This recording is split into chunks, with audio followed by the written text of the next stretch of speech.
Hello বন্ধুরা, আশা করি তোমরা সবাই ভালো আছো এবং সুস্থ আছো। আজকে অ্যানিমেটেড সিরিজে আরেকটা ইম্পর্টেন্ট পয়েন্ট নিয়ে তোমাদের কাছে নিয়ে এসেছি, যেটা আজকে বোঝাতে চলেছি। সেটা হচ্ছে স্টোরি বোর্ড থেকে অ্যানিমেশন ওয়ার্ক ফ্লো, মানে একটা স্টোরি বোর্ড থেকে অ্যানিমেশন কী করে পাইপলাইনের মাধ্যমে কমপ্লিট হয়, সেটা তোমাদেরকে আজকে বোঝাতে চলেছি। তো দেরি না করে শুরু করা যাক আজকের video.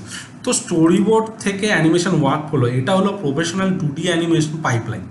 Short film, YouTube animation, kids content সব জায়গাতে ইউজ হয়ে থাকে।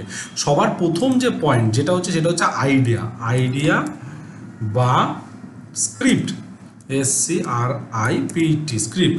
প্রথমে স্টোরি আইডিয়া লিখতে হবে। এক্সাম্পল, একটা ছোট পেন্সিল ভেঙে গেল ইউজফুল থেকে, ঠিক আছে?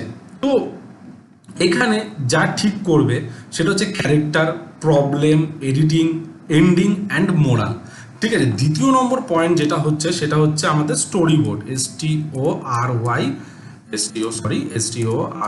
Board, BOARD board. Story board, স্টোরিকে কমিক্স পেন্সিলের মতো সিন বাই সিন আঁকো। স্টোরি বোর্ড কীভাবে বানায় আমি তোমাদেরকে আগেও একটা ভিডিও আপলোড করি, যদি তোমরা ভিডিও না দেখে থাকো তাহলে তোমরা অবশ্যই সেই ভিডিওটা দেখো। স্টোরি বোর্ড থেকে ক্যামেরা অ্যাঙ্গেল দাও, ক্যারেক্টার পোজ দাও, অ্যাকশন দাও, ডায়লগ দাও, টাইমিং নোট করো।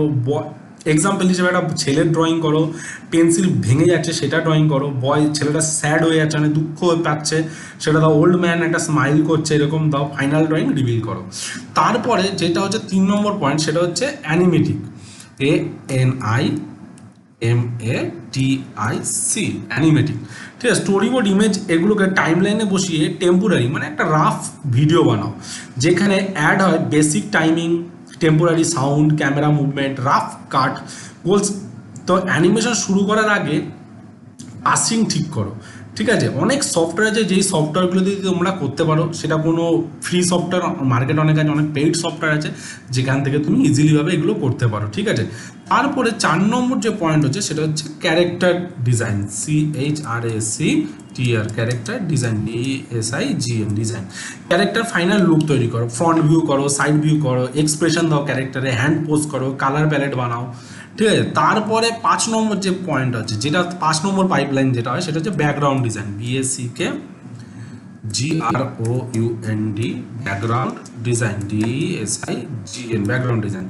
সিনের এনভায়রনমেন্ট তৈরি করো, বেডরুম বানাতে পারো, ফরেস্ট বানাতে পারো, স্কুল বানাতে পারো, স্ট্রিট বানাতে পারো, বিভিন্ন রকম তোমার স্টোরি অনুযায়ী তুমি তার ব্যাকগ্রাউন্ড বানাও। ব্যাকগ্রাউন্ড সিম্পল রাখলে অ্যানিমেশনের ফোকাস অনেক বেটার হয়, এটা সবসময় মাথায় রাখবে। তারপরে 6 নম্বর যেটা পয়েন্ট আছে সেটা লে আউট, ঠিক আছে? লেআউট। ফাইনাল ক্যামেরা কম্পোজিশন ঠিক করার আগে ক্যামেরা জুম, মানে এখানে ঠিক হয় যেটা হচ্ছে ক্যামেরা কেমন ধরনের কাজ করবে, ক্যামেরা জুম হবে নাকি, ক্যারেক্টার পজিশন চেঞ্জ করবে কিনা, ক্যামেরার অ্যাঙ্গেলটা পার্সপেক্টিভ অ্যাঙ্গেলে হবে কিনা। তো এই ধরনের জিনিস চিন্তা ভাবনা তৈরি হয়। 7 নম্বর পয়েন্ট যেটা হচ্ছে এটা হচ্ছে voice recording, VOIC, voice recording, ICORDING,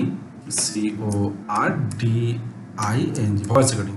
dialogue আগে রেকর্ড করা হয়, অ্যানিমেশন লিপসিংস ডায়লগ অনুযায়ী হয়, ঠিক আছে? যেখানে ইমোশনস হতে পারে, পজ হতে পারে, টাইমিং হতে পারে, অ্যাক্টিং ইম্পর্টেন্ট মাথায় রেখে তোমাকে ভয়েস দিতে হয়। যেমন মনে করো যে আজকে আমার এক্সাম আছে, হ্যাঁ, তাড়াতাড়ি পেন্সিলটা বার করে লিখে ফেলি। তো তখনই সিনটায় দেখাচ্ছে যে এরকম যে ছেলেটা বলছে যে আজকে আমার এক্সাম আছে, তাড়াতাড়ি পেন্সিলটা বার করে লিখে ফেলি। তো পেন্সিলটা ব্যাগ থেকে বার করলো এবং লিখে ফেললো। তো এইভাবে অডিওটা তুমি রেকর্ড করতে পারো। তারপরে যেটা হচ্ছে 8 নম্বর পয়েন্ট হচ্ছে সেটা rough animation, ROUGH, animation, ANIMATION, rough animation. এখানে বেসিক মুভমেন্ট তৈরি হয়, যেমন ফোকাস করো অ্যাক্টিংয়ের দিকে, টাইমিংয়ের দিকে ফোকাস করো, পোজে ফোকাস করো, মোশন ফ্লো ফোকাস করো। একটু হালকা মেসি হলো না, কোনো সমস্যা নেই। তারপর 9 নম্বর পয়েন্ট যেটা হচ্ছে আমাদের সেটা হচ্ছে যে 9 নম্বরটা হচ্ছে ক্লিন আপ, ঠিক আছে? CLEAN, ক্লিন আপ, ঠিক আছে? রাফ ড্রয়িংগুলোকে স্মুথলি হালকা করে রাবার দিয়ে পুছে ফাইনাল ড্রয়িং করো, স্মুথ লাইন রাখো, ফাইনাল শেপ দাও, মানে মডেলগুলোকে একটু ইম্প্রোভাইজ করো। তারপরে 10 নম্বর যেটা পয়েন্ট হচ্ছে সেটা হচ্ছে কালারিং, COLORING, কালারিং। ক্যারেক্টারের ফ্ল্যাট কালার, শ্যাডো অ্যাড করো, কনস্ট্যান্ট প্যালেট ইউজ করো। দেখবে সফটওয়্যারের মধ্যে অনেক কালার থাকে, বাই কন্ট্রাস্ট কালার ইউজ করতে পারো, যেগুলোতে কালার অনেক ভালো হয়।